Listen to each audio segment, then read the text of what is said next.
बुद्ध कहते हैं, किसी जंगली जानवर की अपेक्षा एक कपटी और दुष्ट मित्र से अधिक डरना चाहिए।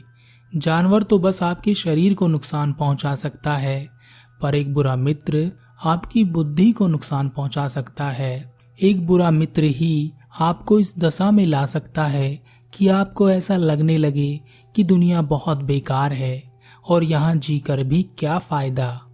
और ऐसा तब होता है जब आपके साथ धोखा होता है। इसे विश्वासघात भी कहते हैं। कोई भी कभी भी किसी पर भी एकदम से विश्वास नहीं करता। विश्वास धीरे धीरे किया जाता है और अंततः विश्वास इतना गहरा भी हो जाता है कि आप जिस पर विश्वास कर रहे हैं उसकी तरफ से अपनी आंख, कान और दिमाग को बंद कर लेते हैं। और ऐसा होते ही ज़्यादातर लोगों को विश्वासघात या धोखे का सामना करना पड़ता है, और यह उतना ही बुरा होता है जितना कि आपका विश्वास गहरा होता है। यह पूरी दुनिया धोखे पर ही चल रही है। हम अपनी जिंदगी में किसी न किसी को कहीं ना कहीं, कभी ना कभी धोखा दे ही रहे हैं, और लोग हमें धोखा दिए जा रहे हैं। दूसरे धोखा दें तो समझ में आता है, लेकिन हम तो अपने आप को ही धोखा देते रहते हैं। हम अपने आप को ऐसी ऐसी बातें समझा देते हैं जिससे कि हमें सत्य का सामना ना करना पड़े और झूठी दुनिया में ही खोए रहें। धोखा या विश्वासघात दो धारी तलवार की तरह होता है।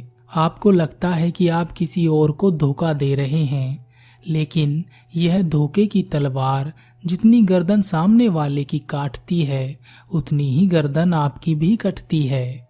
एक कहानी है। एक युवा व्यक्ति बड़े ही क्रोध में एक पहाड़ की चोटी पर आत्महत्या करने जा रहा था। जब वह पहाड़ की चोटी पर पहुंचा, तब वह जोर से चिल्लाया कि यह दुनिया इतनी बुरी क्यों है, यहाँ जीने का कोई लाभ नहीं है। उस पहाड़ की चोटी पर एक गुरु ध्यान साधना में बैठे हुए थे। उस युवा की आवाज सुनकर वह ध्यान से जाग गए।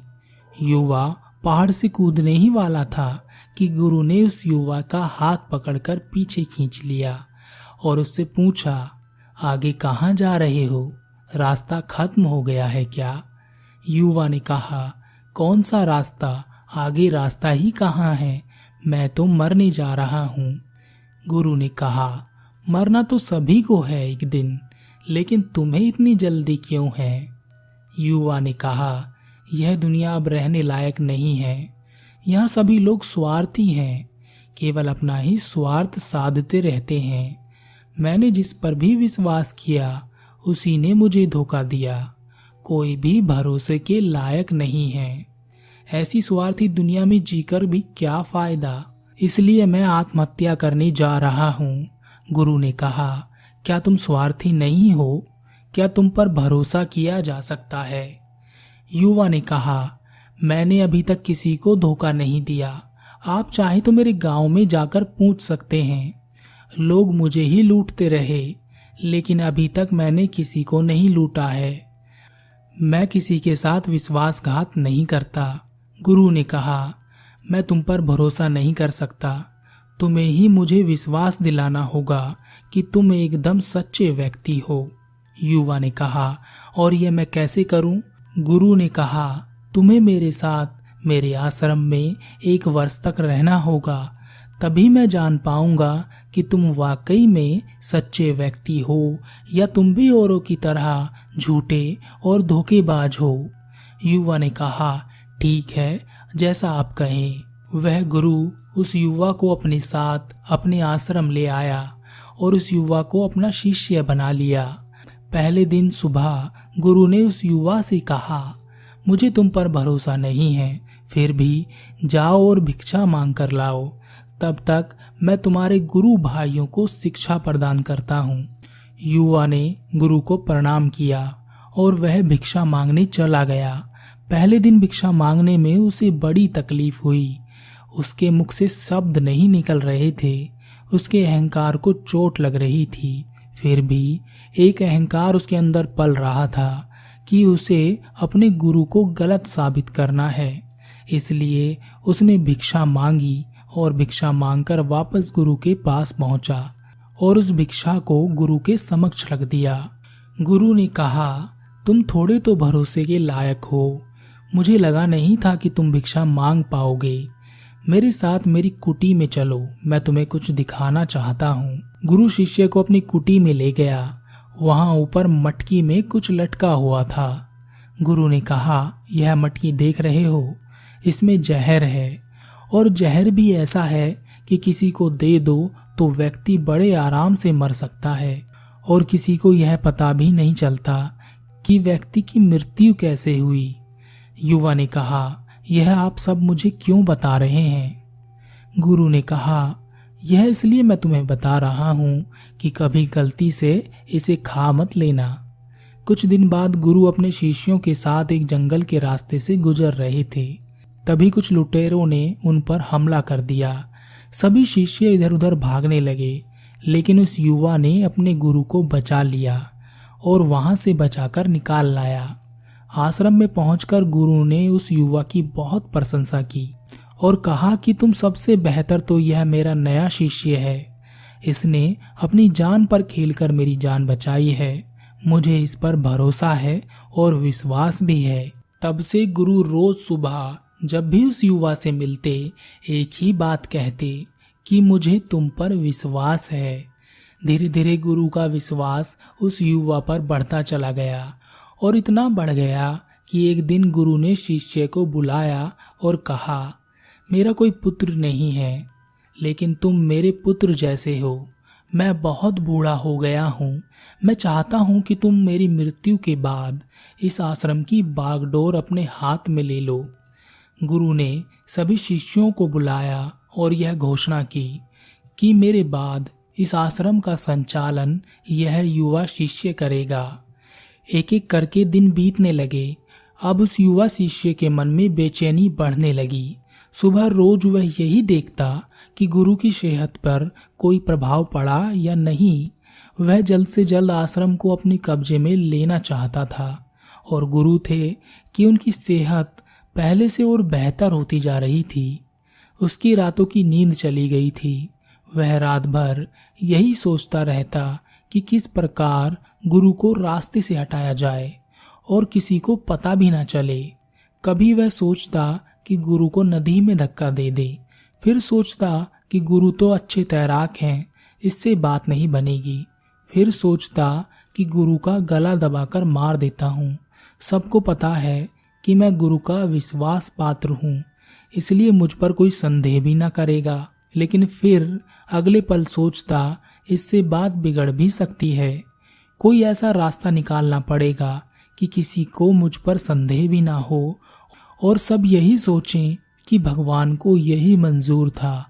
एक रात अपनी कुटी में मटकी को ऊपर लटका देख उसे याद आया कि गुरु ने बताया था कि उनकी कुटी में जो मटकी लटकी है उसमें जहर है और उस जहर का किसी को पता भी नहीं चलता। उसने सोचा, यही अच्छा रहेगा, मैं गुरु के खाने में वही जहर मिला देता हूँ।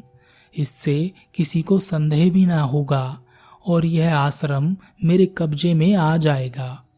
अगले दिन सुबह वह गुरु की कुटी में गया और चुपके से उस मटकी से जहर निकाल लाया और भोजन के समय गुरु के खाने में जहर मिला दिया। गुरु ने वह खाना खा लिया। रात को गुरु अपनी कुटी में जाकर सो गए, लेकिन सुबह को गुरुजी नहीं उठे। शिष्यों ने जब गुरु को जाकर देखा तब उन्हें पता चला कि गुरुदेव की तो मृत्यु हो गई है। उस युवा को जब यह पता चला तो वह खुश हो गया और वह तैयारी करने लगा आश्रम को अपने कब्जे में लेने की। गुरु का एक पुराना शिष्य था, वह चुपचाप यह सब देख रहा था। वह अपनी कुटी में गया और वहां से एक औषधि लाया और उसने वह औषधि गुरु को पिला दी। थोड़ी देर बाद गुरु की चेतना लौट आई और वह एकदम स्वस्थ होकर बैठ गए। यह सब देखकर युवा घबरा गया। गुरु ने अपने शिष्यों को वापस अपने कार्यों को करने के लिए भेज दिया और युवा को अपने पास बुलाया और कहा, क्या तुम अभी भी विश्वास पात्र हो? क्या तुमने मुझे धोखा नहीं दिया है?